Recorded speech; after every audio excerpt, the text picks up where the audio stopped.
side. Hey, really nice to see you, Andrew. Thank you very much for coming to Mezcaleando. For me, it's a big, big, big honor to be with you, man. You represent Boku for my industry and a lot of my story as a salesperson in Mezcal. Also, I will tell the people they are hearing right now all the story that I have looking for the famous Andrew Friedman in old Seattle. The first time I visit the city, man. I maybe you know this story, but I will tell it. So let me introduce you. Andrew Freeman is the former owner of the Liberty Bar, one of the most fantastic cocktail bars in the United States. He make a very interesting movement selling that to their employees.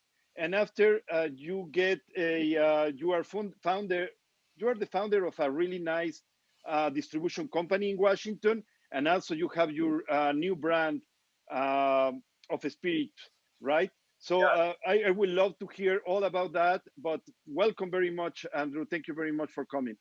No, thank you for having me. Anytime I get a chance to talk about mezcal and the history in the last, what is it now, 8 years or so we've known each other. Yes, I or definitely maybe take, more.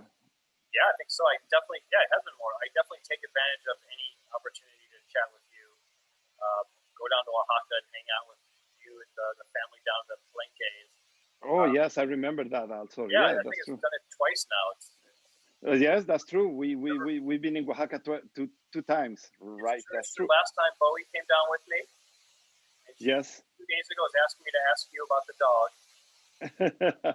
I'm Um, glad that she never see the turkeys, oh, yeah, because I will not don't have a tell her good about news that. about those. Yeah, I remember the first time we met. You came into the bar, and you were so excited to talk about mezcal because we had already had at that point, I mean, dozens of mezcals, but you were the first person that was really the most excited to talk about it and to just so enjoy talking about the history and how it's made and the cultural identity around mezcal that it was just immediately, I think you and I hit it off, and we've been friends since. So Yeah, that's true. yeah, That's true. Well, just very fast because normally I have some 2 or 3 things that I love to do when I start the program. The first one is drink some mezcal or whatever you want to drink because the name of the program is Mezcaleando. But no, before, let me tell you that was our first travel to Seattle, and I have this tip of one of my partners to say you need to looking for Andrew Freeman. He is a mezcal lover, and he will help us. So I was all around Seattle looking for this guy that I never meet. With my super bad English, try to find you to talk about mezcal, and finally, I think we find you. I don't remember if I see you in Barrio or I find you in the Liberty. But I I remember think that finally we find you. I think at first you came into Liberty, and then maybe it was on a Monday when Casey did his mezcal Mondays, and so we That's met true. there later on. That's true. That's true. Well, let's go drink something, man. It's mezcaleando. So what are you drinking? I unfortunately have I'm not going to be drinking this afternoon, but go crazy. Enjoy Oh, yourself. oh, okay. Are you? It's because it's Friday, right? You Friday, Saturday, and Sunday you don't drink. Oh, I know. I drink anytime. It's just I have today to not prepare anything. So, Oh, okay, in okay. fact, you know what? I don't think I have any mezcal at the house right now. Okay, well, any kind of alcohol always is welcome, but also when the people don't have to drink, you don't have to drink. So don't worry No, about that. I have it. I have in storage right now. I think I have when I left Liberty, I took all my favorite products, stuff I put Oh, to the side. oh, that's I good. think That's good. it is. I think I ended up with 35 cases. I didn't know. I had them stored all over town, and so I finally brought them all together. And I think I have about 130 bottles of mezcal that Wow. kept safe. I kept making sure that they're kept in good temperature areas so I could have them for years. Some of them Yeah, go back 10 years or more. It's like really yeah. I, astounding, I, astounding I what they remember produce. very well. Liberty have certainly one of the most fantastic collection of mezcal in United States. That's for Yeah, for sure. a while it was Casey and I that were going back and forth who could find whether it's in America to figure out how to order it. We couldn't get it in Washington State. So we did Yep. it. We traveled. We bought the time. So we were going back and forth to see who could have more mezcal. It's kind of crazy. We're a small Yeah. of mezcal. Yeah, yes, it's crazy. Now we have around 300 brands in the United States. So It's hard to believe. It's hard to believe. it's hard to believe, but and I think the new brands is coming, and a lot of personalities are investing in this industry, and they bring them more. So we will have more. I'm pretty sure, and that is good.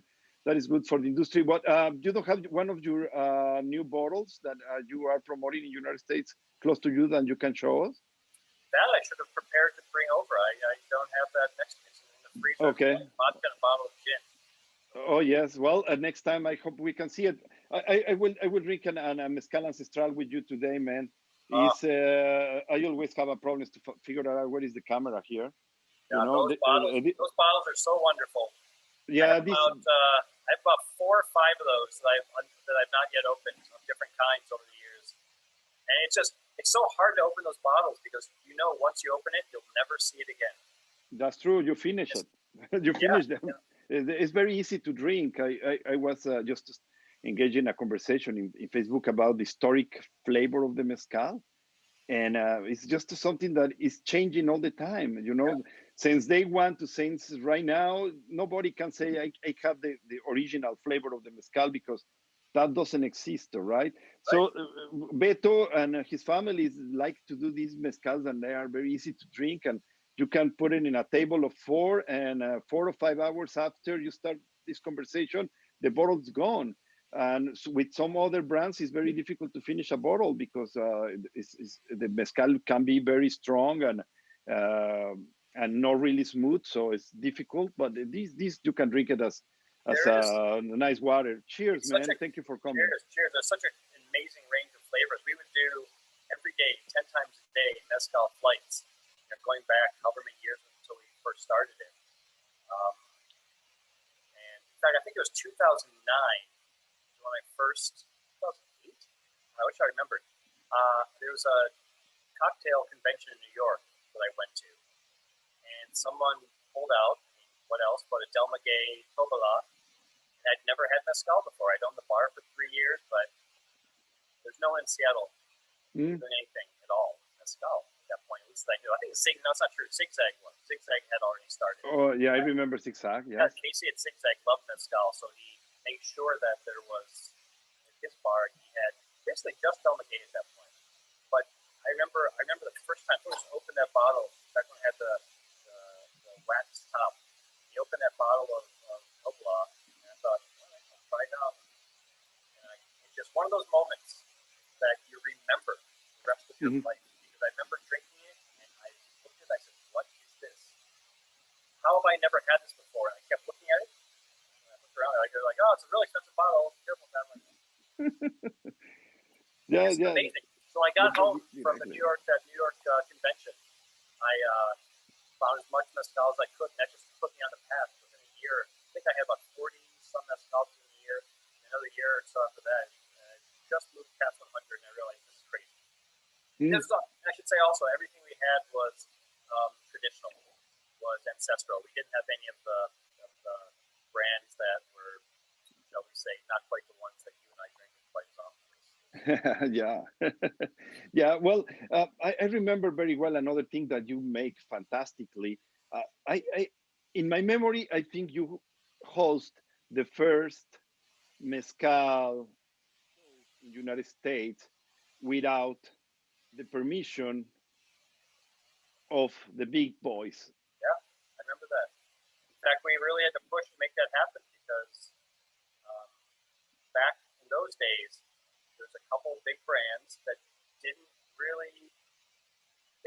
want to share the stage, so to speak. And so when we put that event together, Mezcal Love Story, Casey and I put that together, we made sure that everyone was there that we could get. Every brand that we could get that wanted to have anything to do with it, we did. That was the first event I think we ever had in Seattle that really featured mezcal categorically. So people could buy tickets and come by and taste all these different styles of mezcal and really start to understand it. And that was a big day. After that, the press started happening, and that's when Seattle really was able to turn into a mezcal city. Of course. decided to start, the press decided to talk about it.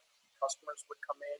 Casey was doing Mezcal Monday. Casey Robinson over at Barrio was doing Mezcal Monday, where he had 50% off. So you could go there and you would get these great bottles, and people could try them for what wasn't as crazy a price. So it was a really important time, not just for Seattle, but nationally, because we captured so much national press for really without any interest in self-promotion. We promoted the category, and that really jump-started a lot of people. Yeah, I think the most important point, you promote the category and not promote one brand. And that was change everything. And also the event was cut in two parts. So the first part was about testing. And the second part was about the experience, the love of the mezcal. So you give the mic to each representative of each brand to tell about their passion, about their experience. And man, I remember I see some people crying. So was very emotive. And another guy who to have a fantastic mezcal, he came from from San Francisco. That was Alessandro. Yeah, so to Seattle just for be present with their box closed, because he couldn't be part of the show, but at the end he be part of the show because he posted himself, and it was fantastic because you opened the door for everybody. You was not like if you don't pay, you don't come. Is go away. You was very you let the people come in. And that was fantastic, and was a fantastic event. And in my opinion, that was the sparkle to light the mezcal in United States, because happened in Seattle, that is the West Coast, very far away of New York, Los Angeles, San Francisco, where mezcal was known. But that's that spark that you turn it on in Seattle, give it so inclusive, so strong. They make a big boom in the industry of the mezcal. Cities, it became a how do I say? There's a certain brands that kind of became mezcal. So a couple brands became the category because they hired great bartenders and really great people. But that became almost an identity of mezcal through the brands, through the people. What you're referring to, what happened in Seattle was, it was Alessandro with Tospa, and he was telling a story about how he worked up here as a bartender, as a server and a bartender, but he and his cousin decided to revitalize their village, which are way up in the hills of Oaxaca, and decided to start a mezcal brand because they wanted to bring that economy to his village. So they planted agave, they learned how to distill. They weren't doing it before that, as I recall, but he really wanted to, his cousin really wanted to make that feature of his community to bring money back to the community. And, it's a fantastic community they have in the mountains. I get the big honor to have the master distillers or his cousin in this program. Oh yeah. Yes, he came here and we talk about all these challenges they have in the field when you are like 5 hours of the Oaxaca city, and in the mountains, and I tried to make mezcal, and man, it was hard. The guy lost an eye in an accident shipping agaves. Didn't know that. Yeah, so it's a tough. Make mezcal is it's a really tough work, and that is what fix the price of the mezcal. I really wish the mezcal can be much more expensive than it is right now, because it's a drink that they deserve to be sell more expensive in order to kill less agaves. You know what I mean? And for that we need to get prestige, and for a long time, I think this last 9 years or 10 years, the mezcal is just to get a lot of volume. The goal was get volume, but no prestige and no quality. But I think we need to focus in that points for we can save the agaves. No question. One of the biggest points that I talk about as often as possible is making sure people recognize that they need to support the small brands. I mean, it does no good to buy a product, in my opinion, that maybe good people, maybe it's made by good people in Oaxaca, but owned by a big corporation or somewhere outside the region, outside the country, because there's so many people making a great product that have been making it traditionally, probably in many cases for generations, who are just trying to get their product into the American market. So every time someone buys one of the big brands instead of one of the smaller brands, it's harming the ability for those communities to grow, those brands to grow, those families to grow. So I'm kind of a broken record on that. I think people probably are sick of hearing me talk about it, but there's no reason to give up on it, because when people start to understand that what they're drinking supports a single family, a single community, as opposed to some corporate board somewhere, they make choices. They make different choices of how they purchase mezcal. And I would say the same thing when I was at Liberty, and I'd pull out your bottles. I'd pull out another bottle of something more well known, and say, this bottle of Oaxaca, I've been to the Palenque. It's a family who makes it. They've been making it for a long time. I tell the whole story. I'd say the people who make this also are families that have been doing it a long time, but they're doing okay. The corporation that owns it, they're doing okay. When you buy it from a smaller producer, that money goes directly to helping far more people than it does if you buy something, big brand. So that's a conversation that needs to happen over and over and over again. Because the big guys can charge less for those bottles. You're right. It should be expensive, but fitting exactly what it takes to make it. Well, it's very true what you said. And I am very worried about how we can pass this message to the people, because now mezcal is not like 10 years ago, right? Is not a niche category. Now we notice in the pandemic that the people goes to the liquor stores by themselves, like a big guys, right? They don't need a bartender. They don't need a liquor store owner. They don't need nobody to take their hands and say, buy this one or buy this one. And they were in front of the brands, and they pick wherever their heart Right, tells they're them to staring. pick. They're staring at all the different labels. There's so many now, and how do they make a decision? How do they know? Exactly. So this is not exactly the point. The point is mezcal now is going to the public. Yeah. Is stopped to be a niche market. They became a little bit, obviously I said a little bit, like a vodka, gin, or the big market products, right? But the people start going there because we're living in a moment where the people want to drink natural. They don't want chimics. They start like it. And mezcal is not in that I will love mezcal. No, or you love it or you don't love it. It's the way that in mezcal we say always, mezcal looking for you, you don't looking for the mezcal, right? But a lot of people are hearing for the neighbors. They watch a movie in the airplane, or they watch a movie in the TV, or they hear here and there. So they go like a big boys to the liquor stores and buy wherever they find. And sometimes they go for the price. I need to buy something A lot of cheap. times, if they don't Yes, know what they're buying, they're just going to find something that has a cool label that makes them feel like they're getting something new and different. But when they buy a $40 bottle of mezcal, espadín, we both know what it costs to have that $40 bottle of espadín. So someone is not getting paid as much as they should. well, or worse than that. Now here in Oregon market, we have a new brand that came, and it's $10 cheaper than the next one. So Yeah. so the only way that can happen, because we all pay the same price for the agave, is not 100% agave. Well, that's a part that I think that I don't know quite as clearly which brands may or may not be using 100% agave. For me, We having don't been know. a distributor, I recognize how games can be played and how you could mess with the pricing to if you just want to flood the market. A brand is more than happy to lower their price for importation in order to ensure that when it gets on the shelves, it's a lot less expensive. And they do that to buy those sales.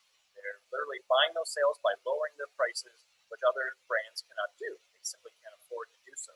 So I don't know how many guys are actually making a mix dough, but I do know a lot of them are manipulating their price in order to buy their place on the shelf. Yes, you can manipulate. You can lose $1 or $2 in each Yeah, but bottle not if you 10. want. $10 is a lot. But $10, no, right? $10 is too much.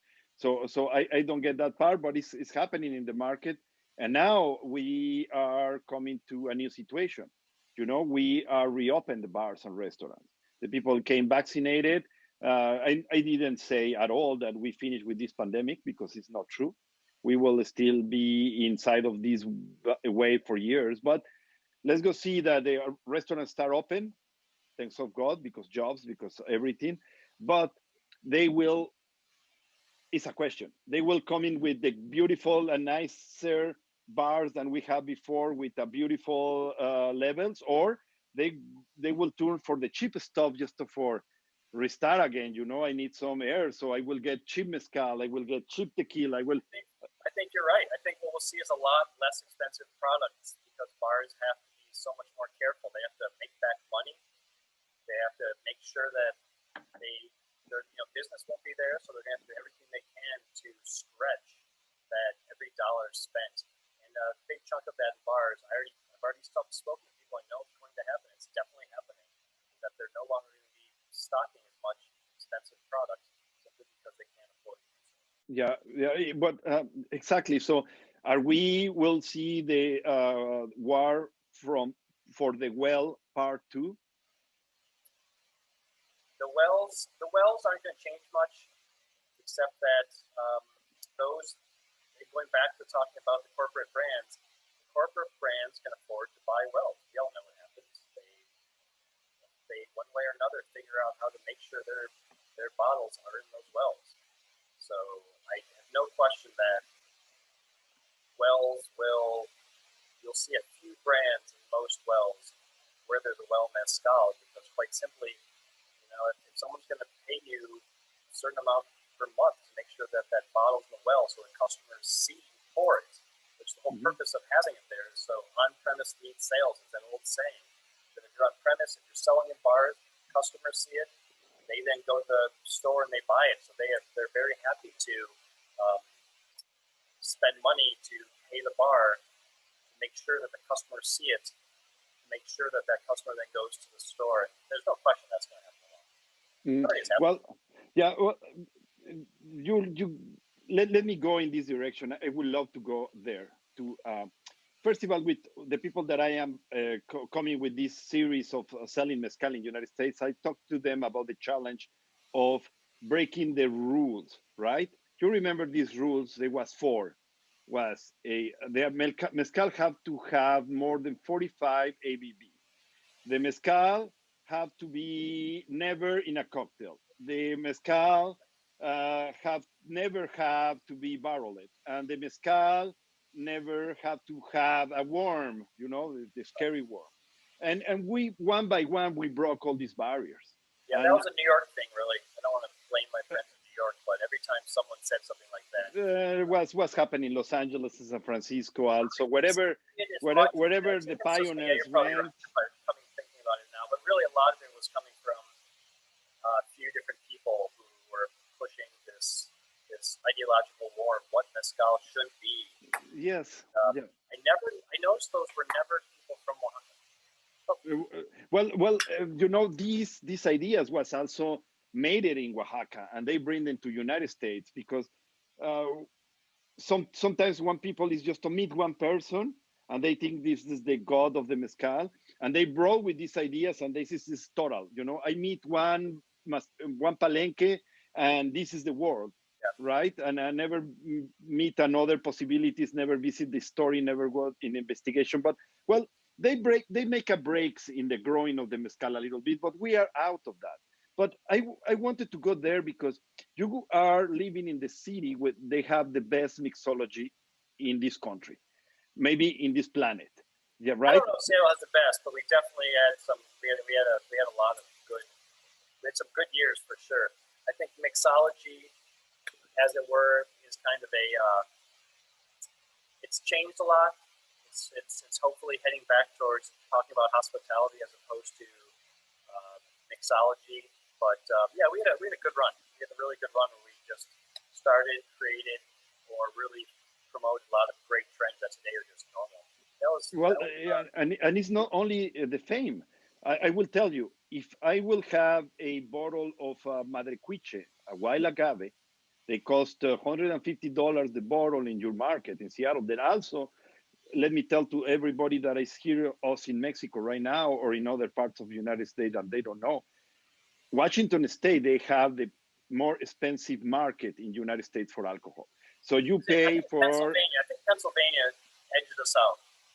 It's more expensive than you? No, I don't think so. It's crazy. The taxes here are just, since it used to be all state run, and when they switched from state run, they added a whole bunch of taxes as an excuse to be able to get the state legislature to get rid of the state run. Yeah, they are killing you. But, well, if I will let somebody to make a cocktail with this kind of wild agaves, beautifully finished, it will be in the Liberty, it will be in the Canon, it will be in the Rogers, you know, only the big ones.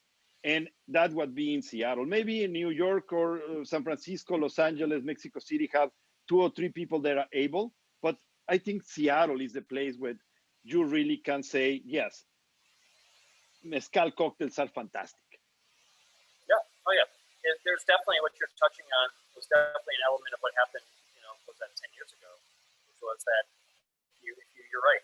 If it was less than 90 proof, if it was not, if it was aged, if it didn't come from a certain place, all the things you talked about, especially in a cocktail.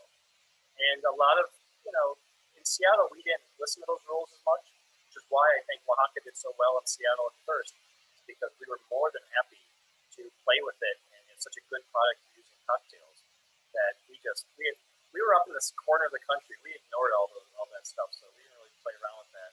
And we were able to have some fun with it and tell the rest of the country what they can do with it. It's not to say Seattle's the only one that did it. I'm not saying that. I'm just saying that it was more common here because our group of bartenders was so close. We all went to each other's bars. There was only so many of them, and we just, it was like we just had fun with it. Yes, I'm pretty sure that it's something that also I can see impossible in some states. That it's impossible to put all the bartenders of in one place. In Seattle, it's very easy to have classes and bring 20 people, and next day bring another 20 people, and the next day another 20 people, and everybody help to everybody, and everybody split the boys, so you are able to tell the other people what is good, what is not good, and you are always being very fair with mezcal. I really appreciate that part of the Seattle people. They was never very judgy about or prejudge. I would say more that word, that you hear something and you say, oh, that is the truth. No, you was people to investigate it and go and see what's happened and what's good and what's not good for the industry. And also you push very nicely the industry. Seattle have one of the most beautiful food and cocktail scenes in the full entire nation. It's obviously changed now. I remember once, to what you're referring to, there was a big brand that came through that was saying in one of the bartender guild meetings, you don't want to make it that cocktail. You have to. And I remember people in Seattle just at the meeting said, "That's not true, man. That's not true." We all talked about the cocktails, and that rep, I think, was just kind of, what do I do now? Because usually everywhere else that rep went, he got a lot of positive reinforcement for saying that. People saying, yeah, don't mix it. But here are all these bartenders saying, no, we mix it every night. We love making sure more and more of our customers understand what you can do with mezcal and reasons to buy the mezcal off the shelf in a liquor store. I remember that when that happened. I think that was a eye-opening moment for that. I don't remember who it was. I just remember him standing there just kind of like. Yeah. Well, it's very common, and it's something that I really appreciate in Seattle. I think it's really nice. So, tell me a little bit about what you think are the most or the bigger challenges that mezcal have in front of them right now in 2021. Well, you mentioned that there's 300 brands imported now. Is that correct? Yes, around. Yeah.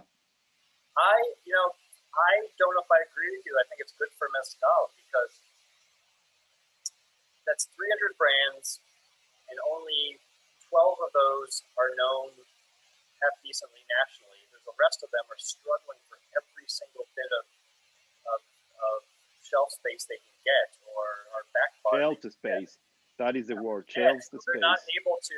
The more that come in, it does expand the understanding. More people see more brands, But unfortunately, as more people get to mezcal, we've kind of fallen back to remind people buying with of their hearts to keep in mind how they're spending their money. And so as there's more and more brands, that's just more brands for people to get confused at.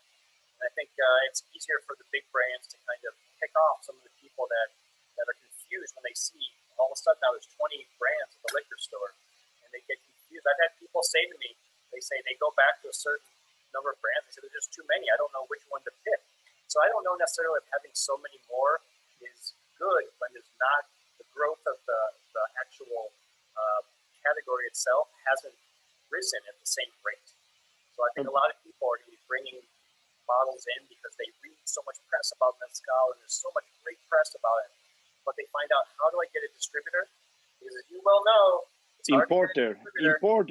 Stop this. The distributor is impossible, but the importer is the big deal already. You're right. So let's say they figure out how to get there. What I was on, we were talking about before we got about Clubhouse, the app that everyone's using now to discuss. There's so much discussion about mezcal on there, and there's people talking about, hey, I'm bringing my first pallet next week, and I just didn't want to say to the person, one pallet of mezcal, you're going to spend more moving that one pallet to some warehouse, probably in New Jersey, and they're going to charge you $25 a month or more just to have it sit there before you even have a distributor.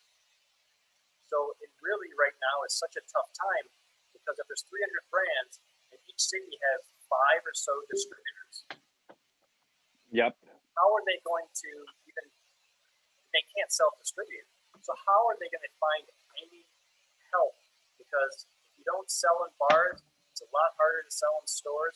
If you can't get the stores to know who you are and have people ask for you, the stores aren't going to ask. The stores are just going to say no to the distributor. So I'm not sure if it's a good thing. I think it's a dangerous thing with a lot of people trying to get in now because they've seen so much great press, but they don't. I gave someone a suggestion the other day. I said, before you come to the country, because they're asking other questions about things they should do once they're here. I said, before you're here, first things first, figure out who your first markets are and find a distributor. If you can't find a distributor before your product is imported, what are you doing? And I think a lot of these guys are just bringing in the country. And we are the dreamers, man. Mexicans, we are dreamers, and it's okay. Hey, but I am. You know me. I am 100% supportive of that. Yes, I get it. But you touched the big point. I went to the same bars for the last 10 years, and I still see the same bottles in the shelves. And I don't talk about brand. I talk about the same exactly bottle. Because we don't have enough programs for clean your shelves like Casey did, and we don't have enough consumers to drink these mezcals at $30, $45, $50 a shot, right? But the guys came crazy 10 years ago, 8 years ago, because they see a collection of one of the importers and we were not too many, and they buy the full collection and put it in the bar. And the collection is still there. So you have a dreamer to come with a beautiful product, and it's beautiful, man. I promise you. It'll only be $50. But the shelf is full of like $100 mezcals that don't go anywhere. And the guy don't have a space in the shelf, and the bartender will say, "Hey, man, I'm really sorry. I cannot. I love your product, but I don't have a space for you. So make the line. Make the line. I need to finish one of these bottles behind, and you will be there." So what's happened with all these bottles? And at the same time, when these bottles are stopped in New Jersey or Kentucky or wherever you want, these pallets full of mezcal, you still having people in Mexico killing agaves for make more mezcal and breed them because they have this dream, right? They say, if my neighbor did what I cannot do it. Yeah, there's so much money out there that people want to start a mezcal brand because they have tech money or one way or another. So they said, I'll put $100,000, $200,000 into this brand. But they have, one of the people we were talking to on Clubhouse was saying exactly that, how they were putting all this money into it. They had someone investing in it. And I was saying to them, any of you have any experience selling liquor? And it always gets me in trouble, man, because I'm killing people's dreams. But if you don't have the experience of selling it, you should not be importing it. Don't do it. Just learn something first. So yes. Get a distributor first. But now distribution is another big deal, right? is a little one, they will be not big enough for make you successful. Yeah. Middle one, it will be perfect, and the bigger ones, you will be lost in Yes. their. Even the middle ones will be lost. The middle ones will get lost too, because the middle ones will have the little one will have a couple brands, and it won't help out anybody because little brands won't pay the importer anyway, and the middle brands already have 4 or 5 lines, so they're not taking on any more. The big guys only take on people who have lots of money to pay for the marketing, pay for some of the more clever ways they go about getting on back bars. So you're right. I mean, how can those small brands ever find a customer? Yeah, you need somebody to sell your product, right? You need somebody, yeah, and that's another thing, hiring somebody. Yep, yep. And you need marketing products, and you need to be present in the market, and it's complicated. It's complicated. And they became, well, we still have a lot of states they don't know what is mezcal, right? So I think if you are ready to go and put some marketing money and a salesperson in Alaska or maybe in Alabama or in the states of the South, they are a little short in this kind of product. Maybe it will work, but you will be in front of a market they are not really interested in drink craft stuff, Yeah, right? you can't afford to educate the market. Because look how many years you're coming to Seattle before we really got Seattle going. Imagine doing that in a smaller market where they're used to drinking Jack Daniels and Tito's. So I Yep. would suggest And that. Jim Bean, Say again? right? And Jim Bean. For sure, Jimmy, for sure. And then you're going to try and hook them up with this this product that's totally outside their frame of reference. Yep, yep, yep. I was when I started. Yes, no bars no have mezcal, and I was nice because I started learning about whiskey, talking with the bartenders because well, you need to make friends, right? Right? So they don't have mezcal, so let's go talk about whiskey. So I learned about whiskey because of them, and I start happening the boom of the mezcal, and everybody knows about mezcal. But I remember last year I was in Tennessee, man, and I remember in a liquor store, the owner of the liquor store don't know what was mezcal, and I was like a shock. I was in shock and said, "Really? It's the first time in years somebody tell me they don't know what is mezcal." But happens, It's hardly happens. surprising. Even people when they first made mezcal drinks, like the first drink that came out, there I go getting in trouble again. Remember the Oaxaca Old Fashioned? Well, the Oaxaca Old Fashioned had mostly tequila. So even situations like that, it was very tough at the beginning to get mezcal pushed in a world where even tequila was strange, and especially well-made, hornel roasted tequila was tough to do. Talk Yep. about how mezcal is made and describe to people how there's literally holes in the earth that are dug in with the volcanic rocks that go around it.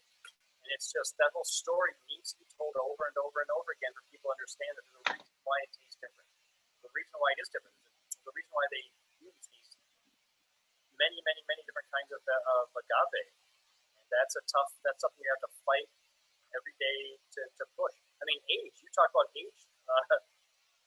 Mezcal earlier. Doug French was there 20 years ago aging Scorpion Mezcal, right? Yes, yes. 20 years ago, and still to this day, you won't see Scorpion Mezcal on many shelves, and he's not, his brand never really took off because so many people are upset that he dared to age his Mezcal. Yes, yes, and maybe the scorpion, but that is true. That's true what you said, man. It's just the story they was tell about the you don't rest mezcal, but it's not true because well, in 1600 when the mezcal born, the only way that you have to transport the mezcal was in a barrel. Yeah. So whatever tell you that is not traditional is just a stupidity, but is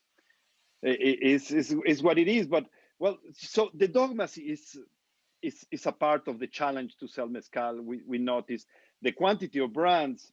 I agree with you. We don't have enough space. We don't have enough consumers yet in United States. Even if we are selling more mezcal in United States than in Mexico. I don't know if you know that. It's amazing. It's amazing to think that you guys started off in Mexico. Yes, You know, I started in Mexico and I still sell in Mexico, man. well, But in the can I United ask States, you? I sell much Can I more. ask you, when you open up new markets in the last, let's say, 4 years, are you still fighting in those new markets to do the same kind of education that we did 10 years ago? Is that still a constant struggle? Less and less. Good. When I start was a question like what kind of axe you use for cut the agaves. Really, you ask me that? What kind of axe I using? Yeah. Okay, well, it's a question, right? And now it's much more about a sustainability. This is much more about authenticity, families. So the questions are much more in the roots of the what Good. mezcal really means, you know, It's because amazing the to hear. sales of Great to mezcal. hear. I hope everyone who's watching this, I hope that's one of the takeaways is that the effort over the last 10 years has created more naturally someone that comes in just simply knowing more about it than certainly we all did 10 years ago. Yes, yes, the people know much more, but you always still have the even in Mexico, man, these people, they are square and they say this is what it is and that's it. But they are left behind. They are left behind because all this money to come into the fields of Mexico, they are finally get some justice to the producers of Mexico. They always growing up in poverty. So right now you have the most successful master distillers of the mezcal who growing in poverty. So poverty, that means don't have even shoes, bro. Yeah, Right? we've all So heard they stories. grow in poverty. Now they have a fantastic car and they have a beautiful property because of the mezcal. But what is happening, Andrew? Right now, their kids are 15, 16, 17, 18 years old, and this is the sixth generation. And these guys don't grow like their parents in the ignorance, in the poverty. They went to the schools. They right now going in college, right? They have education. They have access to information. They speak languages, and they are taking the business. And they will bring mezcal that we never see before because you cannot stop that, right? And I hope they will keep uh, the traditional way to make it. Then we can really drink a 100% agave, the steel made by hand, right? I don't care the flavors. I don't care about the other little things they can change around. But this sixth generation is coming. And I can smell it and I can see them come and they will totally change what is happening right now. Yeah, it'll turn into a more mass market product. Maybe there will be mixtos, that part doesn't bother me as much because if someone's going to spend that much money and make a mixto, spend a lot of money to advertise it, those people, a lot of those people that drink that product eventually move to a better product. You've seen it happen in every category where the big brands with big money train people to enter a new market. And then those people who drink it like it, they become evangelical about it, and then they will go find something better. So I'm not as worried about that. I worry just more about how if you're not one of the big guys, I'll say it over and over again. If you're not in a position to be able to win over people one way or another, what's going to happen? And those kids who grow up seeing a successful brand and want to take that brand bigger, they are definitely in a position to try some new things, and we'll see what they do. Yeah, they see. Let's go see what they bring, man. They will be very excited.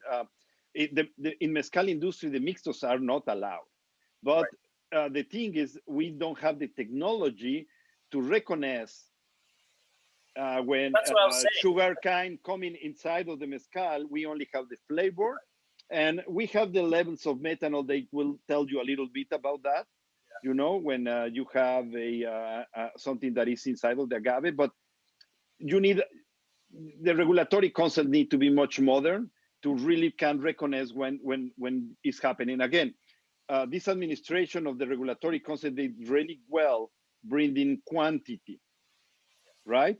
But I want to see them now going in the prestige. I really want to see them bringing in quality and stop this craziness to everybody brings mezcal for cheap, right? When this mezcal cheap, we know because again we all pay the same price for the agave. It's impossible. The 100% agave And can that's what I be was alluding at to, that price. Eduardo. I was alluding to those new guys finding ways to, cut those corners because they know the market and they know they went to business school and they perhaps would rather build a brand than have a tradition. Well, if it's called the corners mean cheaper, this is what we need to do in education: is tell the people mezcal is expensive and it's okay. Yes. Well, not just it's okay; it's expensive. And here's why it's okay. Exactly, it's why it's okay. Right. Why it's okay. Yes. And that's what conversations like this. That's why I'm so glad to have this conversation because it doesn't happen as much. It needs to happen more often. These conversations have to get in front of people to make sure that we reintroduce the ideas that we're talking about here. Because even people that know it, talk to them every few years, they kind of forget. And it's easier for the people cutting the corners to move in there. So when we see you back in Oaxaca, Andrew? All my friends on Oaxaca keep getting upset because they have all these tourists come down there. So I won't be coming down in the next few months. But basically, as soon as it's safe and smart to do so, for sure. It'll be my first trip outside the country. Oh, okay. Well, let me know, man.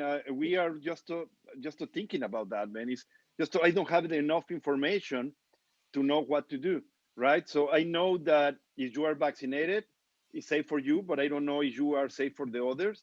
And also, I know that for the people in the faraway places of the city get the vaccine in Mexico, they will take a little time. But maybe bring them people vaccinated only, the people with mask only will be safe enough. I don't know, and I will not take the risk for somebody else. So I need to ask also questions. Well, that'll be part of the education we have to do is make sure people understand that Mexico isn't there for us to escape from the problems we have here. It's not fair to do to Mexico. That's part of the conversations a lot of people have when they're bragging about going down to Mexico.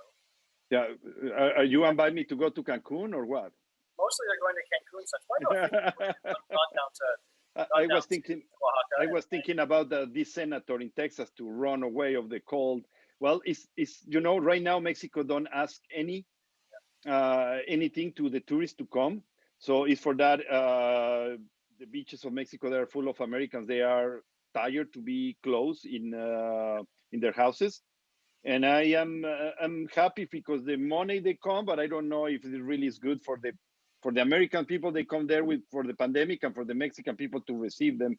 Also, we in Mexico we have a very populist government. They really don't care about the coronavirus, something like you have before with Trump or Bolsonaro. So Mexico is a little bit dangerous, I think, for going there and for being there. So this is another point that I have to figure out if I will bring a group. Right, and we even have to talk about that. It's so bizarre.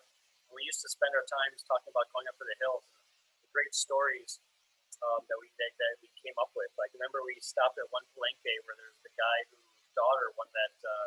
Yeah. And we came again the other day. Yes. La niña.